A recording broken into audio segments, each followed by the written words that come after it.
شانسای مدال طلای ما هست. سال گذشته طلا گرفته، تقوی هم طلا گرفته.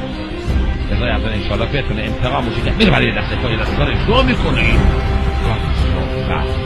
موفق میشه یک امتیاز بگیره، خودش رو بلند کنه، یک امتیاز رو بگیره، برنده هست که امتیاز آخر رو نه میگه که بعد اینجا بگه داره بند بدن یک امتیاز به جانش، پس اینجا موفق میشه با حملات کوبنده. تذکرش خیلی جالبی نبود، اینجا میدن دیگه اتفان علی به خودش یک لحظه خواهش میکنه میره بسیده خند اینجا ناموفق نمیتونه کاری رو راه ببینه. من خواهش میکنه شک مربیان باهوش ما بود گفتن رو از اینجوری میکنه ما موفق میشه خواهد کنه علی به خودش میتازه داره وقتی تو